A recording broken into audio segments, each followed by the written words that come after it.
சேலத்துல தலை குனியும் அளவுக்கு ஒரு நிகழ்ச்சி நடந்திருக்கிறது. அதை மானம் இருக்கக்கூடிய எந்த ஒரு தமிழனும் கூட ஏற்றுக்கொள்ள மாட்டார்கள். நம்முடைய பெரியார் பல்கலைக்கழகத்தினுடைய துணைவேந்தர், பெரியார் பல்கலைக்கழகத்தினுடைய துணைவேந்தரனுடைய கைது என்பது தமிழகத்தில் இருக்கக்கூடிய ஒரு தமிழனும் கூட தலை குனிந்து நிற்கும் அளவுக்கு பண்ணிருக்காங்க. குறிப்பாக ப்ரொஃபசர் ஜெகநாதன் அவர்கள். இதுல சில விஷயங்களை இன்னைக்கு பத்திரிகை முன்னாடி சொல்ல வேண்டும் என்பதற்காக நான் இங்க வந்திருக்கின்றேன். நமக்கு தெரியும் 26ஆம் தேதி டிசம்பர் மாசம் சாயந்தரம் 4:40க்கு இந்த விஷயம் அரங்கேறுது. பெரியார் யூனிவர்சிட்டியுடைய வைஸ் சான்சலருடைய சொந்த கேட்டுல சேலம் மாநகர காவல்துறையினுடைய ஏசிபி ஒருத்தர் பிளாக் பண்ணி ஜீப்ல ஏத்திக்கிட்டு 4 மணி நேரம் சேலம் முழுவதுமே சுத்துறாங்க. ஏன்னா அவர் எங்க இருக்காருன்னு யாருக்கு தெரியக்கூடாது. அந்த ஜீப்ல 4 காவல்துறை சார்ந்த கான்ஸ்டபிள்ஸ் இருக்காங்க, ஹெட் கான்ஸ்டபிள்ஸ் இருக்காங்க, டிரைவர் இருக்காங்க. 4 மணி நேரம் சேலம் முழுவதுமே சுத்திட்டு அதுக்கப்புறம் நம்ம ஜிஹெச் சேலம் கவர்மெண்ட் ஹாஸ்பிட்டலுக்கு 9:30 மணி கூட்டிட்டு வர்றாங்க. அவரை கைது பண்ணது 4:40. அதன் பிறகு கிட்டத்தட்ட 9:30 மணினா 5 மணி நேரத்திற்கு ஏறத்தாழ கழிச்சு சேலம் கவர்மெண்ட் ஹாஸ்பிட்டல் கூட்டிட்டு வர்றாங்க. அங்க அவருக்கு பிபி இசிஜி எல்லாம் செக் பண்றாங்க. நார்மலா இல்லைன்னு சொல்லிட்டு 2-3 டேப்லெட் கொடுக்கறாங்க. அதன் பிறகு ஆப்போசிட் சைட்ல யாருமே வக்கீல் வந்துவிடக்கூடாது என்பதற்காக மேஜிஸ்ட்ரேட்டோட இல்லத்திற்கு 12 மணி கூட்டிட்டு போறாங்க. மிட் நைட் 12 மணிக்கு அவருக்கு ஒரு அரெஸ்ட் காப்பியை சர்வ் பண்றாங்க. அரெஸ்ட் காப்பியில் என்ன போட்டிருக்காங்கன்னா, இந்த மாதிரி இளங்கோவன் அப்படிங்கிற ஒரு நபர் PCR act, SC/ST atrocity prevention ஆக்ட்ல கம்ப்ளைண்ட் கொடுத்திருப்பதாக, அந்த வீடியோ ஓபன் பண்ணுங்க ராஜா, SC/ST கேஸ்ல கம்ப்ளைண்ட் கொடுத்திருப்பதாக காவல்துறை இவர் மேல ஒரு SC/ST கேஸ் ரெஜிஸ்டர் பண்றாங்க. 3:30 மணி வரைக்கும் மேஜிஸ்ட்ரேட்னுடைய வீட்டில் ஆர்கியூமெண்ட் நடக்குது. 3:30 மணிக்கு மேஜிஸ்ட்ரேட் பெயில் கொடுக்கறாங்க. இது நமக்கு தெரிஞ்ச சில விஷயம், தெரியாத சில விஷயம். எந்த அளவுக்கு காவல்துறை அதிகாரிகள் ஒரு பல்கலைக்கழகத்தினுடைய துணைவேந்தரை 5 மணி நேரம் ஜீப்ல உட்கார வச்சு சேலம் முழுவதுமே சுத்தி 9:30 மணிக்கு அரசு மருத்துவமனை கொண்டு போய் 12 மணிக்கு மேஜிஸ்ட்ரேட்டுடைய வீட்டுக்கு கொண்டு போய் 3:30 மணிக்கு அவருக்கு பெயில் கிடைச்சிருக்கு. இப்ப தமிழக மக்களுக்கு நாங்களும் ஒரு ஆக்கப்பூர்வமான கட்சியாக மக்களை பாதுகாக்கக்கூடிய பணி அந்த கட்சிக்கு இருக்கு. எங்கே அநியாயம் நடந்தாலும் கூட கேட்க வேண்டிய கடமை இன்னைக்கு பாரதிய ஜனதா கட்சிக்கு இருக்கு. ஏன் இது நடந்தது அப்படின்னு உங்களுக்கு சொல்வது என்னுடைய கடமை. இது ஏன் நடந்தது? காவல்துறை 2 விஷயம் சொல்றாங்க. பெரியார் பல்கலைக்கழகத்தில் வைஸ் சான்சலர் அவர்கள் ஒரு பவுண்டேஷன் ஆரம்பிக்கிறாங்க, பியூட்டர் அப்படிங்கிற பேர்ல. அதை மக்களுக்கு என்ன சொல்லிட்டாங்கன்னா, கம்பெனி நடிச்சு விட்டாங்க. ஏதோ பெரியார் அந்த யூனிவர்சிட்டி ஜெகநாதன் அவர்கள் அவர் மனைவி குழந்தையெல்லாம் சேர்ந்து ஆரம்பிச்ச மாதிரி. இது ஒரு பவுண்டேஷன். பவுண்டேஷனுடைய பேரே Periyar university technology entrepreneurship research foundation. Periyar பல்கலைக்கழகத்தில் ஆரம்பிக்கப்படுற ஒரு நிறுவனம் செக்ஷன் 8 கம்பெனி, அப்படின்னா நான் ப்ராஃபிட். அந்த கம்பெனியினுடைய ப்ராஃபிட்டை யாரும் வெளியே எடுத்துட்டு போக முடியாது. அந்த கம்பெனியினுடைய வளர்ச்சிக்காக மட்டும்தான் அதை பயன்படுத்தணும். Periyar university technology entrepreneurship research foundation, அதான் பியூட்டர் பவுண்டேஷன். பியூட்டர் பவுண்டேஷன் பேர்ல கம்பெனி ஆரம்பிக்கிறாங்க. சரி, இந்த கம்பெனியில யாரெல்லாம் டைரக்டர் பாத்தீங்கன்னா, 1 ஜெகநாதன் வைஸ் சான்சலர் பெரியார் பல்கலைக்கழகம், 2வது அங்க இருக்கக்கூடிய கம்ப்யூட்டர் சயின்ஸ் டிபார்ட்மெண்ட் HOD, இப்ப ஆக்டிங் ரெஜிஸ்டராக இருக்கக்கூடிய தங்கவேல் ப்ரொஃபசர் 2வது, 3வது கம்ப்யூட்டர் டிபார்ட்மெண்ட் இருக்கக்கூடிய இன்னொரு ப்ரொஃபசர் சதீஷ் 3வது, பாரதிதாசன் பல்கலைக்கழகத்தில் பணி செய்யக்கூடிய ப்ரொஃபசர் ராம் கணேஷ் 4வது. இது பாருங்க, பெரியார் பல்கலைக்கழகத்தில் ஒரு நிறுவனத்தை ஆரம்பிக்கிறாங்க. அந்த நிறுவனத்தில் இருக்கக்கூடிய 4 டைரக்டருமே ப்ரொஃபசர்ஸ். அதுல 3 பேர் பெரியார் பல்கலைக்கழகத்தில் வேலை செய்யறாங்க, ஒருத்தர் பாரதிதாசன் பல்கலைக்கழகத்தில் வேலை செய்யறாங்க. இந்த கம்பெனியினுடைய நோக்கம் என்னன்னா, தனியாரிலிருந்து வரக்கூடிய பணத்தை அந்த பவுண்டேஷன் எடுத்து பெரியார் பல்கலைக்கழகத்தில் படிக்கக்கூடிய குழந்தைகளுடைய வளர்ச்சிக்காக, குறிப்பா அவர்களுக்கு தேவையான இண்டஸ்ட்ரி 4.0 டெக்னாலஜி, அந்த குழந்தைகளுடைய ஸ்கில்லை இம்ப்ரூவ் பண்றதுக்கு, ஆற்றல் திறமையை அதிகப்படுத்துறதுக்கு, பிளேஸ்மெண்ட் ஓரியன்டா தொழில்துறை வேலை வாய்ப்பு உருவாக்குவது சம்பந்தமாக இந்த கம்பெனி ஆரம்பிச்சிருக்காங்க. இது பெரியார் யூனிவர்சிட்டியினுடைய ஃபர்ஸ்ட் ஃப்ளோர்ல 2000 ஸ்கொயர் ஃபீட் ஸ்பேஸ் கொடுத்து அங்கேயே இந்த நிறுவனத்தை நடத்துறாங்க. இதுல என்னங்க தப்பு? இந்தியா முழுவதுமே இந்த கம்பெனிகள் இருக்கு. இந்தியா முழுவதுமே எல்லா பல்கலைக்கழகத்திலும் இது போன்ற கம்பெனிஸ் இருக்கு. அந்த கம்பெனிக்கு வேறு வேறு இடத்துல இருந்து பணம் வருது. அந்த கம்பெனி அந்த பல்கலைக்கழகத்துக்கு பயன்படுத்துறாங்க. இதுல பெரியார் 2 ப்ரொஃபசர் இன்சார்ஜ் ரெஜிஸ்ட்ராரை கொண்டு வர்றாங்க. பாரதிதாசன் பல்கலைக்கழக ப்ரொஃபசர் ராம் கணேஷ கொண்டு வர்றாங்க. இதுல எந்த தவறு இல்லையே. இதுல என்னங்க தவறு? எந்த தவறும் இல்லை. நியாயமாக ஆரம்பிக்கப்பட்ட ஒரு கம்பெனி, செக்ஷன் 8 கம்பெனி, அந்த ப்ராஃபிட்டை 1 பைசா வெளியே எடுக்க முடியாது. அது பெரியார் பல்கலைக்கழகத்துக்கு மட்டும்தான் செலவு பண்ணணும். அதை காவல்துறை ஐயோ உங்க கம்பெனி ஆரம்பிச்சுட்டாங்க, இவர் ஒரு தனியார் கம்பெனி ஆரம்பிச்சுட்டாங்க, இதனால் பெரியார் யூனிவர்சிட்டியினுடைய சொத்தை அவர் கொள்ளையடிக்கிறார்னு அபாண்டமான குற்றச்சாட்டு, பொய்யான குற்றச்சாட்டு. காவல்துறை தன்னுடைய முகத்தை தொங்க வைத்து நிக்க வேண்டும். அந்த அளவுக்கு மோசமாக ஒரு பல்கலைக்கழகத்தை நடத்தி இருக்கிறாங்க. அடுத்து வந்து பாத்தீங்கன்னா அந்த வீடியோ, நான் உங்களுக்கு சில வீடியோ ஃபர்ஸ்ட் டைம் போட்டு காட்டுறேன். குறிப்பாக அந்த ப்ரொஃபசர் அவர்கள் சாயந்தரம் மத்தியானம் யூனிவர்சிட்டியிலிருந்து கிளம்பும் பொழுது கம்ப்ளைண்ட் கொடுத்தவர் வந்து பேசுற வீடியோ நான் காட்டுறேன். இந்த கம்ப்ளைண்ட் கொடுத்த மனிதர் 2 பேர் வந்து கம்ப்ளைண்ட் கொடுக்கறாங்க. எது கம்ப்ளைண்ட் கொடுக்கறாங்க? ஒருத்தர் சொல்றாரு, இல்ல நான் வந்து ஒரு விஷயமா பேச போனேன் மத்தியானம் 1:30 மணிக்கு, இவர் வந்து என்னைய ஜாதி பேர் சொல்லி திட்டாரு, அதனால வந்து இவர் வந்து பிசிஆர் சட்டத்துல கைது பண்ணணும் அப்படின்னு. சோ 2 பேர் போறாங்க. ஜெகநாதன் அவர்கள் மத்தியானம் வீட்டுக்கு போறாரு, கார்ல ஏறாரு. அந்த வீடியோ உங்களுக்கு நான் காட்டுறேன், டவுன்லோட் ஆயிட்டு இருக்குதுங்க. அந்த வீடியோல நீங்க பாத்தீங்கன்னா தெரியும், 2 பேர் வந்து பேசுறாங்க. இவர் போன்ல யார்ட்டையோ பேசிட்டு இருக்காரு. இவரே கேட்கிறாரு, சரி வந்து ஆபீஸ்ல பாருங்கன்னு கை காட்டிட்டு ஒரு 10 செகண்ட் கூட இருக்காது, ஒரு 7 செகண்ட் கார்ல ஏறாரு. அவங்க டோரை பிடிச்சி இழுக்கிறாங்க, இவர் ஏறக்கூடாதுன்னு. உடனே அந்த செக்யூரிட்டி கார்டு அவங்களை தள்ளி விட்டுட்டு டோரை மூடுறாரு, கிளம்பிடுறாரு. அப்ப 2 பேர்த்துல ஒருத்தர் சிரிக்கிறார், இந்த காரை பார்த்து சிரிக்கிறார். இவர் ஜாதி பேரை சொல்லி திட்டிருந்தா அவங்க சிரிப்பாங்களா? இல்ல 7 நிமிஷத்துல ஜாதி பேரை சொல்லி திட்ட முடியுமா? அவர் யார் என்பது கூட கூட்டி வந்தவர் மூலமாக, அவர் யாரை கூட்டிட்டு வர்றாங்கன்னா, அந்த பல்கலைக்கழகத்தில் இவர் கிளம்பும் பொழுது 2 நபர்கள் வர்றாங்க. ஒருத்தர் வந்து சக்திவேல், ஒருத்தர் சக்திவேல் வந்து பெரியார் பல்கலைக்கழகத்தினுடைய ஒர்க்கர்ஸ் யூனியனுடைய தலைவர், சஸ்பெண்ட் ஆயிருக்கு. அவரை பெரியார் யூனிவர்சிட்டியுடைய வைஸ் சான்சலர் சஸ்பெண்ட் பண்ணிருக்காரு. சஸ்பெண்ட் ஆன ஒருத்தர் இன்னொருத்தர் கூட்டிட்டு வர்றாரு. அவர் வந்து பிரச்சனை பண்றாரு. அவரு போய் கம்ப்ளைண்ட் கொடுக்கிறாரு. அவர் பேர் இளங்கோவன், சக்திவேல் இளங்கோவன் 2 பேர் வர்றாங்க. இளங்கோவன் போய் பிசிஆர் சட்டத்தில் கம்ப்ளைண்ட், முகாந்திரமே இல்லாத ஒரு கேஸ். இந்த வீடியோவை பார்த்தா யாருக்குமே தெரியும், இதுல முகாந்திரமே இல்ல. டிசிப்ளினரி ஆக்ஷன்ல சஸ்பெண்ட் செய்யப்பட்ட ஒருவர் இன்னொருத்தரோட வந்து இவருடைய காரை மறிச்சு கேட்டை வந்து இழுத்து இவர் போறதுக்கு இல்லாம பண்றாங்க. இது எதுக்கு நடக்குதுன்னா, அமைச்சர் பொன்முடி அவர்கள் சொல்லி கொடுத்துதான் அது முழுசா நடக்குது. இப்ப ஏன் நான் பொன்முடி உள்ள கொண்டு வரேன்னா, இதுக்கு பேக்ரவுண்ட் 2 இருக்கு. பெரியார் பல்கலைக்கழகத்தில் ரெஜிஸ்டார் பாத்தீங்கன்னா 5 ஆண்டுகளாக ரெஜிஸ்டார் இல்லாம அந்த பல்கலைக்கழகம் இயங்குது. பொன்முடி அவர்கள் இவரை கம்பல் பண்றாங்க, இவரைத்தான் ரெஜிஸ்டாரா போடணும். அதற்கு துணைவேந்தர் ஏத்துக்கல. கவர்னர் என்ன சொல்றாரு, துணைவேந்தர்கிட்ட ஒரு ப்ராசஸ் வேகமா கிரியேட் பண்ணி நியாயமான முறையில ஒரு ரெஜிஸ்டாரை போடுங்கிறார். இவங்க என்ன பண்றாங்கன்னா, அந்த ரெஜிஸ்டாருக்கான போடுறதுக்கான மீட்டிங் கூப்பிடுறாங்க. அந்த மீட்டிங் வந்து 6/11/2023 பெரியார் பல்கலைக்கழகத்தில் நடக்குது. நவம்பர் மாசம் 6ஆம் தேதி நடக்குது. அந்த மீட்டிங்ல நம்முடைய higher education secretary Karthik IAS higher education secretary அவரு வரல. அவருக்கு பதிலா இன்னொருத்தர் அனுப்புறாரு, தர்பராஜ் அப்படின்னு, deputy secretary higher education department meeting அனுப்புறாரு. சோ மீட்டிங்ல தர்பராஜ் வந்து உட்கார்றாரு. எல்லா விஷயங்களும் பேசிட்டு ரெஜிஸ்டாரை பத்தி பேச ஆரம்பிக்கும் பொழுது higher education secretary Karthik video கான்பரன்ஸ்ல ஜாயின் ஆகிறார் சென்னையில இருந்து. அப்ப பெரியார் யூனிவர்சிட்டி வைஸ் சான்சலர் சொல்றாரு, தவறு. பிரின்சிபல் செக்ரட்டரி ஹையர் எஜுகேஷன் சார்பா ஆல்ரெடி தர்பராஜ் என்கின்ற டெப்டி செக்ரட்டரி வந்து ரூம்குள்ள உட்கார்ந்து இருக்கும் பொழுது, மினிட்ஸ் ஆஃப் த மீட்டிங்ல நாங்க ரெக்கார்டு பண்ணி மீட்டிங் நடத்திட்டு இருக்கும் பொழுது, ரெஜிஸ்டார் செலக்ஷன் வரும் பொழுது எதற்காக ஹையர் எஜுகேஷன் செக்ரட்டரி அந்த நேரத்தில் தன்னை வீடியோ கான்பரன்ஸ்ல இணைச்சுக்கணும், அதனால ஒரு பேர்ல 2 பேர் மீட்டிங் இருக்க கூடாது, ஒருத்தர் தான் இருக்க முடியும்னு சொல்றாங்க. அங்க பிரச்சனை ஆரம்பிக்கும். அந்த மினிட்ஸ் ஆஃப் மீட்டிங்ல என்ன பேசினாங்களோ கவர்மெண்ட் அதை லீக் பண்றாங்க. அதே மீட்டிங்ல 6/11/2023 ஜெகநாதன் அவர்கள் இந்த ப்ரொபோசலை வைக்கிறாங்க. பியூட்டர் ஃபவுண்டேஷன் அப்படிங்கிற அந்த கம்பெனியை நாம ஆரம்பிக்கிறோம், 4 பேர் ஆரம்பிக்கிறோம், இந்த கம்பெனி மூலமா தொழில் பயிற்சி கொடுக்கிறோம் ஆரம்பிச்ச proposal. It's a confidential information. சிண்டிகேட்டுக்குள்ளேயும் மாநில அரசுக்கும் தெரியப்படுத்திய விஷயத்தை மாநில அரசு லீக் பண்றாங்க. இந்த வீடியோ உங்களுக்கு இப்ப காட்டுறேன். இந்த வீடியோ காட்டினா தான் நம்ம நண்பர்களுக்கு, ஏன்னா எந்த அளவுக்கு சேலத்துல ஒருவருக்கு அநியாயம் நடந்திருக்கு நீங்க பாக்கணும். இது வந்து அவருடைய கார். அண்ணே நீங்க பிரஸ்ல பாக்குற மாதிரியே காட்டுறேன்.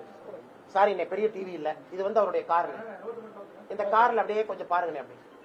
அப்படியே பாத்தீங்கன்னா டிரைவர் ஃபர்ஸ்ட் வந்து வண்டியில ஏறாரு. இதுதான் சான்சலர் நடந்து பேசிட்டே போன்ல வர்றாரு.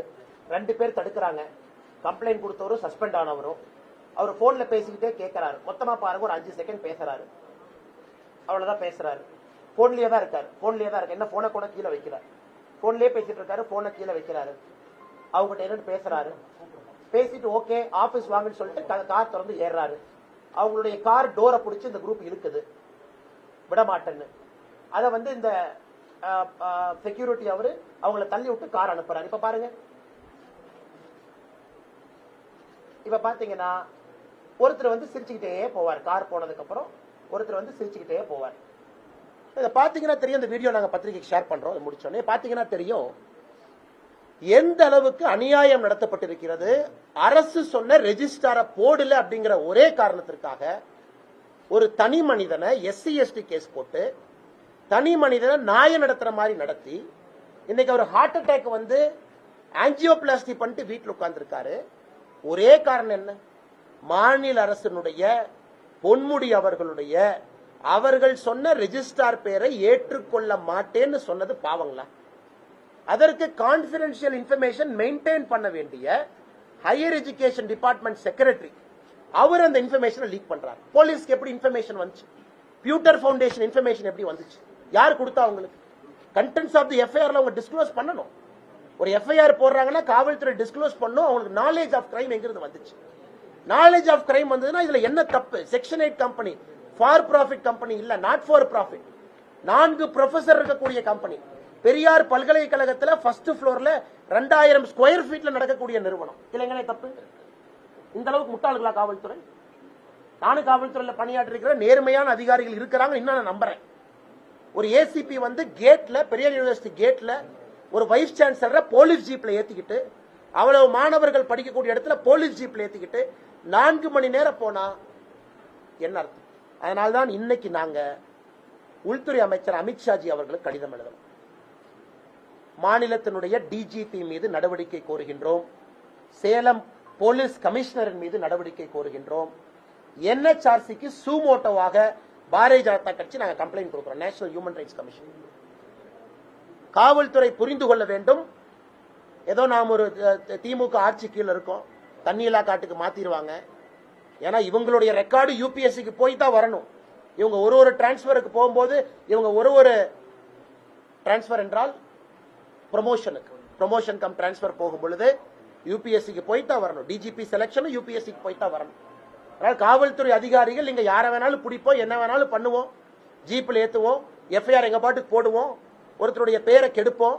ஏன்னா பொன்முடி என்கின்ற நபர் போன் பண்ணி அவரை வச்சு செய்யன்னு சொன்னாரு, அதனால வச்சு செய்வோம்னா எதுக்கு சார் யூனிஃபார்ம் போடுறீங்க? பேசாம யூனிஃபார்ம் கழட்டிட்டு வெளியே வந்து என்னை மாதிரி உட்காந்து பிரஸ்ல பேசுறேன். எதுக்கு சார் யூனிஃபார்ம் போடுறீங்க? இந்த மாதிரி ஒரு மனுஷனுடைய 36 வருஷமா தமிழ்நாடு அக்ரிகல்ச்சர் யூனிவர்சிட்டியில் ஒரு சம்பாதிச்ச பேரை எல்லாம் ஒரு 5 நிமிஷத்துல கெடுக்கிறதுக்கு தான் காவல்துறைக்கு அனுமதி கொடுத்திருக்காங்களா? அதுக்கு தான் உங்களுக்கு இந்த பவரா? அதுக்கு தான் சட்டமா? அதுக்கு தான் CRPCயா? அதுக்கு தான் IPCயா? வெக்கமா இல்லையா? சேலம் மாநகரத்துடைய கமிஷனருக்கு வெக்கமா இல்லையா? நான் இவ்வளவு சொல்றேன், இவ்வளவு டேட்டா கொடுக்கறேன், வீடியோ கொடுக்கறேன், இவ்வளவு இன்ஃபர்மேஷன் பாத்தீங்கன்னா இல்ல போலீஸ் ஒண்ணு தப்புன்னு சொல்லிட்டேன், இல்ல போலீஸ் ஒரு டேட்டா தப்புன்னு சொல்லிட்டோம், இல்ல பியூட்டர் ஃபவுண்டேஷன் 4 ப்ரொஃபசர் இல்லைன்னு சொல்லட்டும், அது செக்ஷன் 8 கம்பெனி இல்லைன்னு சொல்லட்டும், 4:40க்கு அரெஸ்ட் ஆகலின்னு சொல்லட்டும்.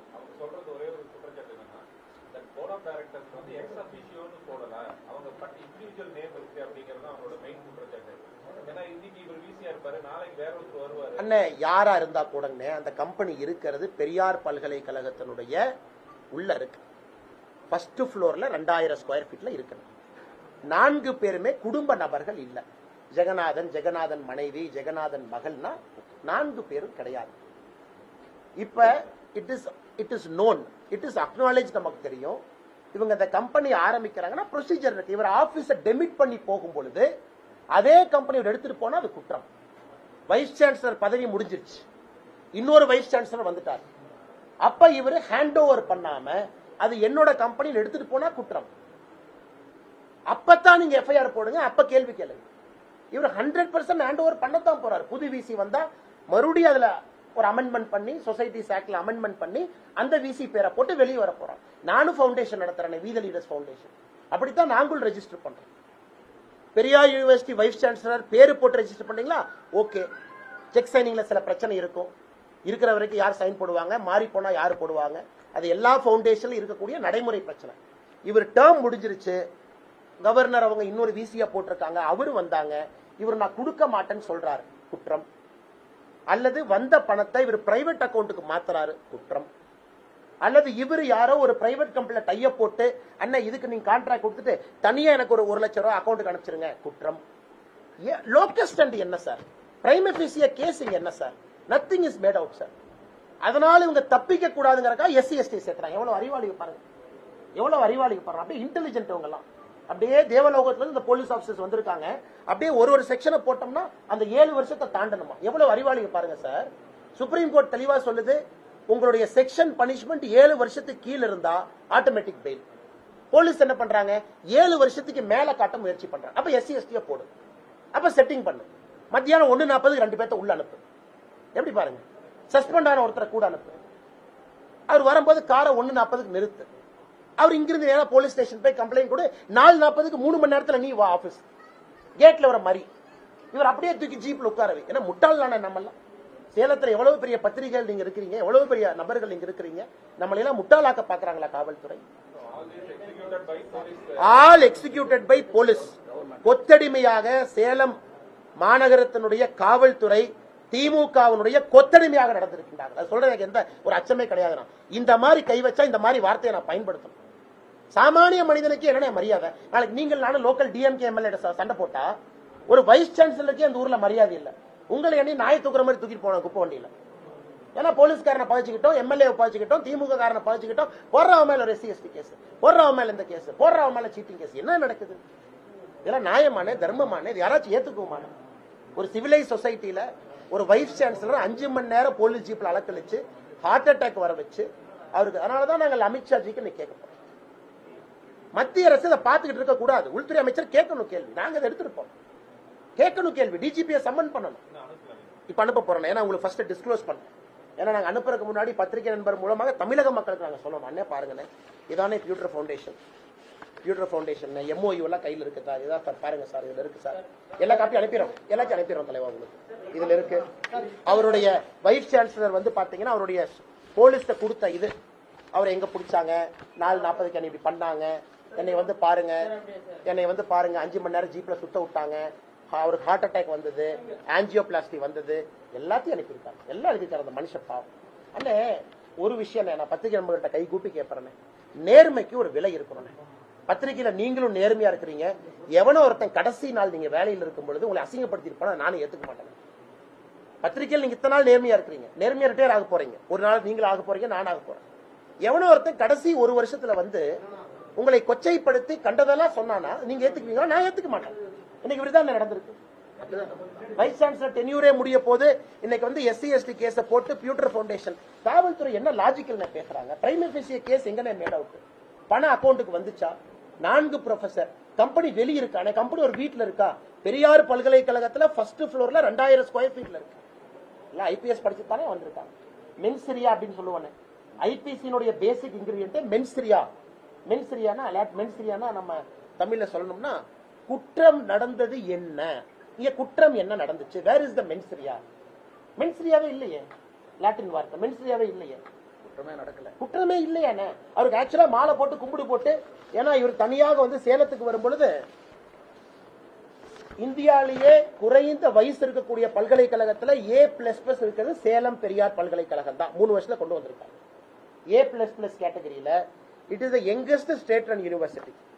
NIRF ரேங்கிங்ல 73வது இருந்துச்சு. ஒரு பதவி ஏற்கும் பொழுது 59 கொண்டு வந்திருக்காங்க. இதுக்கு மாலை போட்டு சேலம் மக்கள் நீங்கெல்லாம் அவரை கூப்பிட்டு பாராட்டு விழா எடுக்கும். இந்த மாதிரி பப்ளிக்ல அசிங்கப்படுத்தினா ஏத்துக்க முடியுமான? ஜீப்ல ஏத்து நாயை தூக்கிட்டு போற மாதிரி தூக்கிட்டு போய் 73ல இருந்து 59 கொண்டு வந்திருக்காங்க. யாரோ சஸ்பெண்ட் ஆன ஒருத்தர் வந்து இன்னொருத்தர் கூட்டிட்டு வந்து காரை மறிச்சு. ஆனா இந்த SC ST ஆக்ட் என்னென்ன பட்டியலின சகோதர சகோதரிகளுக்கு நியாயம் இருக்கு, தர்மம் இருக்குன்னு சொல்றக்கா அதை மிஸ்யூஸ் பண்றதுக்கு அது காவல்துறை செஞ்சா எப்படி ஏத்துக்க முடியும்? இத்தனை வழக்குகள் போட்டும் நீதிமன்றம் அவர்கள் வந்து சாமியில விட்டுருச்சு. அது நீதிமன்றத்துடைய அவருடைய வக்கீல் அன்பு வாதாட விதம் வந்து நான் பாராட்டுறேங்க ஐயா. அடுத்தவங்க வர்றங்க ஐயா. இன்னைக்கும் நீதிமன்றத்தின் மீது நமக்கு நேர்மை இருக்கு, நியாயம் இருக்கு, நம்பிக்கை இருக்குங்கிறத இந்த வழக்கு காட்டியிருக்கு. 3:30 மணிக்கு அவருடைய லாயர் அவங்க சொன்ன மாதிரி போய் ஆர்குமெண்ட் வச்சு அந்த கோர்ட் சிஸ்டம் அவரை பெயில்ல விட்டு, இன்னைக்கு ஹைகோர்ட் ஒரு கேள்வி கேட்டிருக்காங்க அந்த மேஜிஸ்ட்ரேட்டுக்கு, ஒரு பர்டிகுலர் செக்ஷன் மட்டும் 7 வருஷத்துக்கு மேல தண்டனை இருக்கு, நீங்க எப்படி பெயில்ல விட்டீங்கன்னு மேஜிஸ்ட்ரேட் அதுக்கு உத்தரவு கொடுக்க போறாரு. என்ன உத்தரவு கொடுக்கறான்னு பொறுத்திருந்து பார்ப்போம். அதனால இந்த நேரத்தில் இந்த சமுதாயத்துல இவ்வளவு பேர் தவறு செஞ்சோம், நேர்மையா இதோட இடத்துல ஒரு ஜட்ஜ் இருக்காரு, நேர்மையா ஒரு இடத்துல லாயர் வாதாடி இருக்காங்க அப்படிங்கிறது நமக்கு சந்தோஷம் கொடுக்கக்கூடியது. அதனால உண்மையாலுமே நான் ரொம்ப கஷ்டப்பட்டேன். நேற்று அந்த டேட்டா எல்லாம் கிடைச்சதுன்னு நான் ரொம்ப வெக்கி தலை குனிந்தேன். சேலம் வரக்கு முன்னாடி பேசணுங்கிறக்கா எனக்கு இத்தனை நாள் டேட்டா கிடைக்கல, என்ன நடந்ததுங்கிற இன்ஃபர்மேஷன் கிடைக்கல. இன்னொரு விஷயம், நம்ம பெரியார் யூனிவர்சிட்டியில வந்து ஏகப்பட்ட குற்றச்சாட்டுகளை தமிழக அரசு வந்து ஒரு என்கொயரி பேனலே வச்சிருக்கு. கிட்டத்தட்ட ஒரு 16 கொஸ்டினுக்கு அலிகேஷன்ஸ் மேல சொல்லியிருக்கு. இப்போ அதுலயுமே வந்து இவங்களுடைய தலையீடுகள் இருக்குன்னு நினைக்கிறீங்களா? ஸ்டேட் கவர்மெண்டோட சார் நீங்க குற்றச்சாட்டுகள் நிறைய இருக்கு. நல்ல கேள்வி சார். இப்ப நீங்க பாருங்க, இந்த பெரியார் யூனிவர்சிட்டி துணை வைஸ் சான்சலர் துணைவேந்தர் ஜெகநாதன் அவர்கள் எப்ப அரெஸ்ட் ஆனாங்கன்னா, கவர்னருடைய மீட்டிங்க்கு போகும்பொழுது அரெஸ்ட் ஆகிறார். அடுத்த நாள் கவர்னர் மீட்டிங். எப்ப கவர்னர் மீட்டிங்னா 27ஆம் தேதி, 26ஆம் தேதி சாயந்தரம் கேட்ல வச்சு அவரை தூக்கிட்டு போறாங்க போலீஸ் ஜீப்ல. சோ ஒருத்தர் சொல்றாரு, அண்ணே நான் கவர்னர் மீட்டிங் போறேன் சார், போயிட்டு வந்து கூப்பிடுங்க சார்னு சொல்றாரு. அவருடைய கண்டென்ட்ல இருக்காது. காவல்துறை சொல்றது அப்படிலாம் போக முடியாதுங்க, நீங்க முதல்ல வாங்க, உங்க மேல கம்ப்ளைண்ட் இருக்குங்க. ஒரு கவர்னர் மீட்டிங்க்கு கூட ஒரு வைஸ் சான்சலர் மீட்டிங்க்கு போக முடியல. காவல்துறை தமிழக அரசுடைய நடவடிக்கை அப்படித்தானே இருக்கு. நீங்க கேட்ட கேள்விக்கான உட்பொருள் கருப்பொருள் பதிலே, ஏதாவது வைஸ் சான்சலர் எங்க சொன்ன பேச்சு கேட்கலையா? நீ சிண்டிகேட்ல நான் சொன்ன ஆளை போடலையா? நான் சொல்ற ப்ரொஃபஸருக்கு நீ அந்த ப்ராஜெக்ட் கிராண்ட கொடுக்கலையா? இல்ல நான் சொன்ன ஆளை நீ ப்ரொமோட் பண்ணலையா? இல்ல நான் சொன்ன கம்பெனிக்கு நீ கான்ட்ராக்ட் கொடுக்கலையா? நான் சொன்னதுக்கு நீ செய்யலினா வச்சு செஞ்சிருவாங்க. தமிழ்நாட்டை பொறுத்த வரைக்கும் நம்ம பார்க்கணும். அதனால இன்னைக்கு யாராவது வைஸ் சான்சலர் முதுகெலும்போடு நின்று இருக்காங்கன்னா, நேர்மை என்கின்ற ஒரே வார்த்தையில மட்டும்தான் நிக்கிறாங்க. ஏன்னா அந்த அளவுக்கு குழப்பத்தை ஏற்படுத்த வேண்டும். அவங்க சொன்ன ஆளை உள்ள போடணும், மோசமான ஆட்களை ப்ரொமோட் பண்ணணும். அதுதான் பொன்முடி அவர்களுடைய ஒற்றை இலக்கு. அதை தவிர என்ன அவர் கோல்? எதுக்கு ரெஜிஸ்ட்ரார் இன்டர்வென்ஷன் எதுக்கு அவங்க பண்ணணும்? இப்ப கார்த்திக் அவங்க பதில் சொல்லணும். பிரின்சிபல் செக்ரட்டரி எஜுகேஷன் ஒரு கான்பிடென்ஷியல் மீட்டிங்ல வச்ச பியூட்டர் ஃபவுண்டேஷனுடைய MOU எப்படி காவல்துறைக்கு போச்சு, யார் கொடுத்தா? அது காவல்துறையும் பதில் சொல்லணும். எப்படி அவங்களுக்கு கண்டென்ட்ஸ் ஆஃப் இன்ஃபர்மேஷன் கிடைச்சது? பேங்க் அக்கௌண்ட போய் செக் பண்ணாங்களா? இல்ல அவங்க இந்த CCTV ஃபுட்டேஜ் நான் இப்ப உங்களுக்கு காட்டினேன், இப்ப உங்களுக்கு பிரஸ் குரூப்ல போட்டு விட்டுறேன், அதை பார்த்தாங்களா? எதுவுமே. ஆனால் நீங்கள் இதை நிச்சயமாக ஒரு பேசும் பொருள் இல்லை. சேலம் மக்கள் தண்டிக்கணும். இந்த மாதிரி தவறு செய்யறவங்களை தண்டிக்கணும். காவல்துறை யாரா இருந்தாலும் தண்டிக்கணும். மாநில அரசுக்கு தண்டனை கொடுக்கணும். சாமானிய மனிதன் ஒருத்தர் மேல கை வச்சா அப்புறம் நம்மளாம் பயந்துட்டு போலீஸ் ஸ்டேட் மாதிரி கை கட்டி தான் உட்காந்துருக்கோம்.